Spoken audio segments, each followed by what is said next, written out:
নমস্কার। আজকে বানাবো চিংড়ি মাছের মালাইকারি। এই জন্য আমি দুটো বড় সাইজের চিংড়ি মাছ খুব ভালো করে ধুয়ে নিয়েছি। এরপর দেব কিছুটা পরিমাণে হলুদের গুঁড়ো আর কিছুটা পরিমাণে লবণ।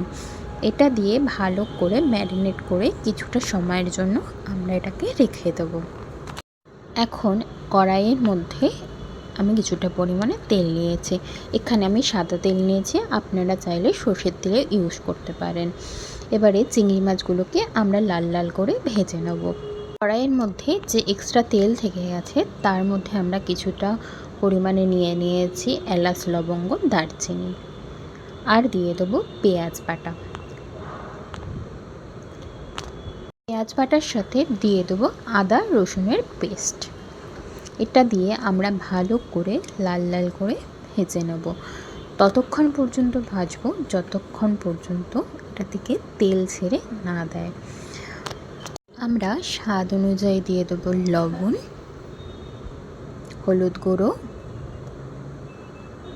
ধনে গুঁড়ো, জিরে গুঁড়ো,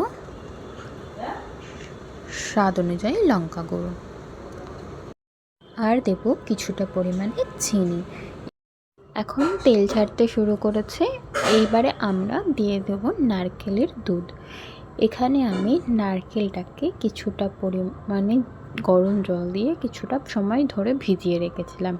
ঠান্ডা হয়ে যাওয়ার পর মিক্সিতে ঘুরিয়ে তা থেকে আমি দুধ বের করে নিয়েছি। একসাথে সমস্ত নারকেলের দুধ দিয়ে দেব না, কিছুটা পরিমাণে দিয়ে আস্তে আস্তে মেশাতে থাকবো।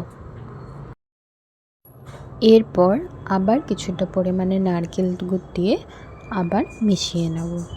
এরকমভাবে সমস্ত নারকেলের দুধ আমরা দিয়ে দেব। মিশিয়ে যাওয়ার পর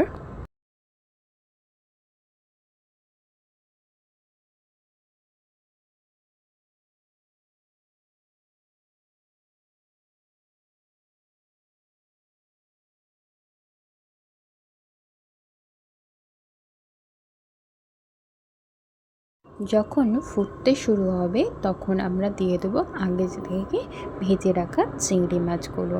চিংড়ি মাছগুলো দেওয়ার পর আরও কিছুক্ষণ সময় ধরে আমরা ফুটিয়ে নেব, যাতে সমস্ত মশলার পরিমাণটা চিংড়ি মাছের গায়ে ভালো করে ভেতরে ঢুকে যায়। জুসটা যখন একটু ঘন ঘন হয়ে আসবে তখন গ্যাসের ওভেনটা আমরা বন্ধ করে নেব। দিলেই তৈরি হয়ে গেছে চিংড়ি মাছের মালাইকারি।